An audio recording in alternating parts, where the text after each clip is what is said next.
Binilang nyo po yung ano? Binilang nyo po yung yero? 15 po. 15 po ano? Opo. Sakto na po yan? Sakto na siguro.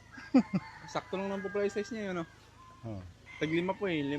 Oh. Tapos 5 dito. Yung medyo maiksi yung isa dahil doon, mas mabay nandoon sa kabila. Pero okay lang yun. Ipapares nyo na lang po, no? Oh, ipantay na lang po dito.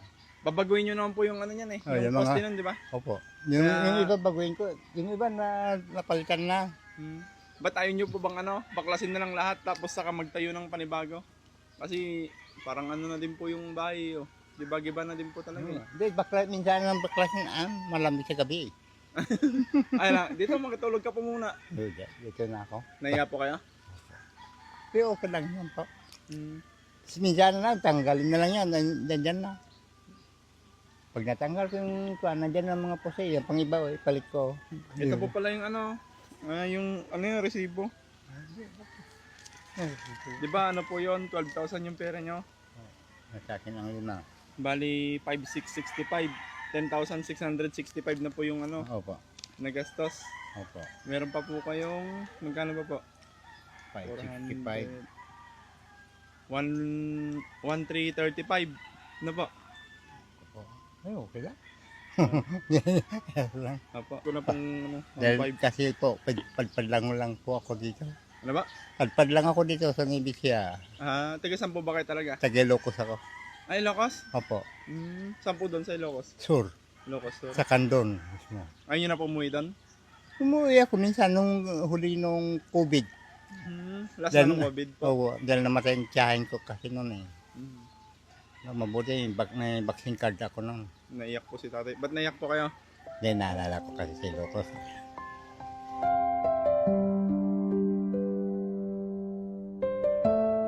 Lalo kasi mga kamag-anak ko kasi doon.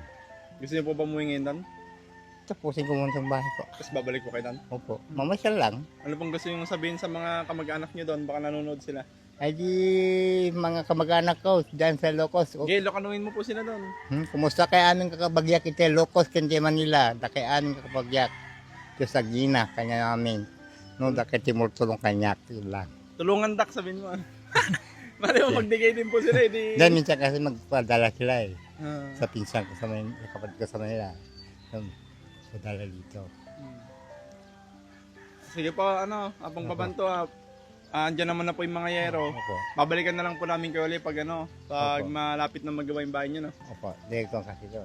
Sana may ano pa po, may magbigay pa po Oo. para kung sakaling ano po. Oo. Pwede naman po palang ano yan, yung ano nyo, mga matatanggal na bubong. Pwede nyo pong gawing haligay. Ano haligay? dingding. Yung, dingding. Oo, daligay mo. Parang hindi, Oo. pwede din, lagyan mo ng buhos. bilog. Hindi, pwede pong ano, dingding, sabi nila. Yung mga Pwede nagbubuo. naman po, talaga. Matibay pa po kaysa ganyan, no? Mas makapal kasi yan. Kaso mainit lang po, no? Ayun nga lang. Kaya lagyan ko ng bintana. Po, pwede po. Yun lang po. Hindi, sa kusina nyo po, pwede yung ganun. Oo.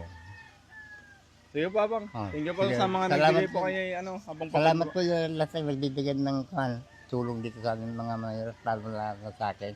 Then mababago rin yung buhay ko at yung bahay ko. bahay, hindi yung buhay. Gusto mo din pati buhay, ano, abang? Pati buhay sana, no? Mababagaw. At least meron ka ng bike. Kulang na lang pagkain talaga, ano? Oo, may pagkain pa ako. Meron at meron yan. Nakasabili naman. Kahit pa paano. Malay natin may mga panuduli ng Oo. mga video mo, di ba? Oo, yan lang. Di ba, hindi naman natin alam na may Oo, magbibigay sige. ng ganyang halaga na ano, Yan para lang. sa bahay niyo po. Sige pa, pang. Thank you so much Sige, po. salamat God po. bless.